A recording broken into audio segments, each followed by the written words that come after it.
The National Financial Secretary of the People's Democratic Party, PDP, Abdullahi MaiBasira has expressed optimism that his party will have a successful outing in the 2019 general elections. MaiBasira stated this during an interactive session with select journalists in his office in Abuja. The immediate past national youth leader of the party used the opportunity to advise whoever emerges the PDP's presidential candidate in 2019. According to him, whoever emerges the party's candidate and ultimately president in 2019, must hit the ground running immediately. Does your elevation from national youth leader to national financial secretary signal that young people are getting the desired recognition in PDP? I should align myself with the thinking and notion. But remember, PDP has always been a youth-friendly political enterprise. I am a living example. At 30, I was elected National Youth Leader. At 34, I was elected as National Financial Secretary. For a big party like the PDP to invest such responsibility on one of its very young members, the party must truly be youth-friendly. We had young ministers like Dr. Nuruddin from Jigawa. We enacted the Nigerian Youth Parliament to identify and train young people in leadership. We believed in and promoted 35 youth inclusion. One of our own members, Honorable Tony Nilu, is the arrowhead for the Not Too Young to Run bill that seeks to reduce age for elective offices. The youngest speaker of any of the houses of assembly is PDP. Remember also that in 2015, we gave the country as the youngest candidate for governorship. The youngest serving senator is PDP. The list is endless. Very soon, this NWC shall launch the PDP's Generation Next project. Should young people get more involved in politics and elective position? If we fail or refuse to show interest, partake or play a part in the political process, then we would be failing in our present and future responsibility. We have no option than to be involved. I invite youths to seek elective offices, because without representation or having a seat on the table, our ability to influence outcomes and policies is greatly reduced. For me, youths should be supported by mentorship, career apprenticeship, capacity building and transfer of responsibility. It is accepted that young people have ingenuity, energy, drive and capacity for knowledge acquisition.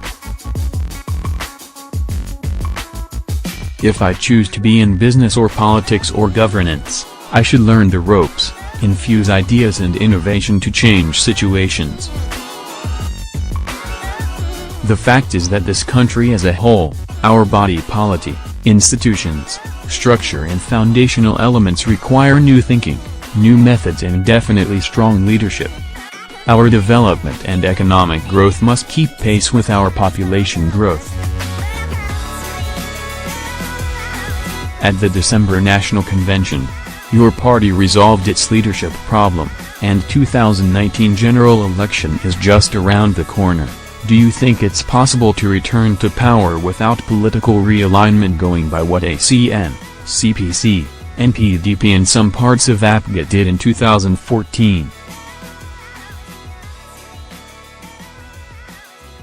We must give credit to the judiciary, especially the Supreme Court, for granting justice. The fact is that the PDP has gone through its most turbulent period. That was a period that was characterized by internal challenges, and it was also a test of the provisions of our own constitution. Even though political evolution is dynamic, the prevailing circumstances is not completely similar to that in 2014. In 2014, there was no dominant opposition party. In 2018, PDP is still the dominant alternative. We must allow democratic institutions like the political parties to grow. And growth has a learning curve. The idea of changing parties or trial and error is not what Nigeria needs at present. We need everyone on board, even across party lines, to provide a serious and forward-thinking government for this country. The PDP is open to inter-party discussions that will alter the current trajectory of this country for the better. Also, in my opinion, and this is my own very personal opinion, the present political course does not warrant a coalition in the like and manner of 2014. With 140 members and 43 senators, and coming with a history of running elections and national government, the PDP is poised to have a successful outing in 2019. The 2014 political coalition is also yet to prove that this type of coalitions can lead to performance when elected into government. Do you believe restructuring is the solution to Nigeria's problem? First, no system is perfect. Second, let us realize that the governing system of any country has a relationship with its history, cultures, makeup and in some instances, its ideological preferences. Third, no matter how well structured a system is, the people who manage the system should even be better than the structure itself. Regional, even tribal sentiments seem to have clouded the objective subject of restructuring. The concept and matter mean different things to different people. Personally, I believe that there are certain national foundational issues, norms and tenets that either need to be strengthened, reset, adjusted or altogether discarded to enable us unleash the fullest potentials of this country. It appears to me, and maybe to a lot of discerning eyes, that there are fault lines in the current system being operated that needs objective and patriotic rethinking. I belong to the school of thought that the present bicameral legislature, three-tier of government with 36 states and 774 local councils, and this presidential system is simply too expensive for Nigeria to run. To me, the system is not tailored towards developing a country but payment of wages. The wastages are near infinite and the leakage is incalculable. We cannot run a government that thrives on payment of salaries, wages and other recurrent expenses and expect magic. Simply put, this present system thrives at the expense of development of the country. About 75 or even more of our national budget is recurrent. We need a smart, effective and efficient government system that provides for savings, infrastructural investment, business and private sector growth, education and research focused and allows for the real development of the federating units. At present, we don't have finances to invest in infrastructure, military, human capital, education, agriculture, research and health.